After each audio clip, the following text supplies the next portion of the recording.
காஞ்சிபுரம் மாவட்டத்தில் கடந்த 2017ஆம் ஆண்டு 17 வயது திருநங்கை கொலை செய்யப்பட்ட சம்பவத்தில் போக்சோ வழக்கு பதியாமல் கொலை வழக்கு பதிந்து விசாரணை நடத்தி வந்த 2 காவல் ஆய்வாளர்களுக்கு பிடிவாரண்ட் பிறப்பித்து உத்தரவிடப்பட்டுள்ளது.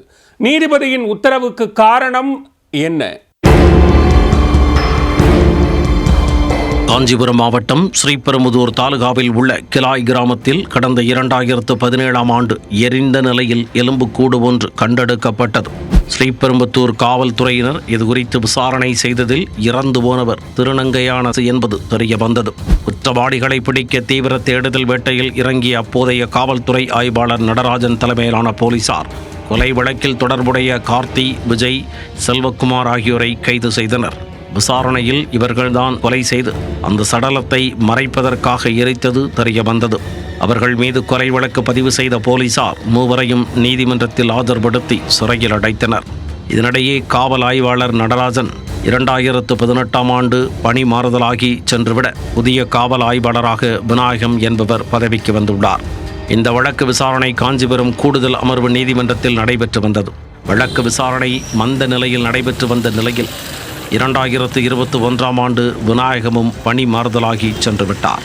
இந்நிலையில் இந்த வழக்கு காஞ்சிபுரம் கூடுதல் அமர்வு நீதிமன்ற நீதிபதி செம்மல் முன்னிலையில் 2023ஆம் ஆண்டு ஆகஸ்ட் மாதம் விசாரணைக்கு வந்தது.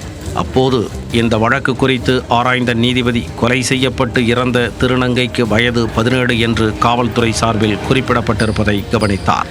இந்த வழக்கை காஞ்சிபுரம் கூடுதல் அமர்வு நீதிமன்றத்தில் விசாரிக்க முடியாது. உச்ச நீதிமன்ற வழிகாட்டுதலின்படி இந்த வழக்கு போக்சோ நீதிமன்றத்திற்கு மாற்றப்பட வேண்டும் என்றும் அப்போது உத்தரவிட்டார்.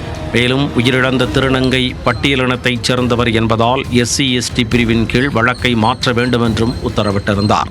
அதன்படி கடந்த திங்கட்கிழமை இந்த காஞ்சிபுரம் குற்றவியல் நீதிமன்றத்திற்கு பொறுப்பு நீதிபதியாக நீதிபதி செம்மல் வருகை தந்திருந்தார். அப்பொழுது இதே வழக்கு ஆவணங்கள் நீதிபதி முன்னிலையில் இருந்துள்ளது.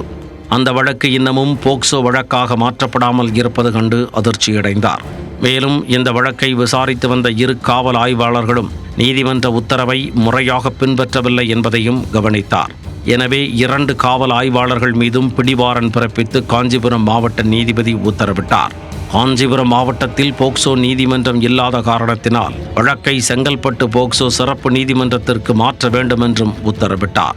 2 காவல் ஆய்வாளர்களுக்கு நீதிமன்றம் பிடிவாரண்ட் பிறப்பித்திருப்பது காவல்துறை வட்டாரத்தில் பெரும் பரபரப்பை ஏற்படுத்தியுள்ளது.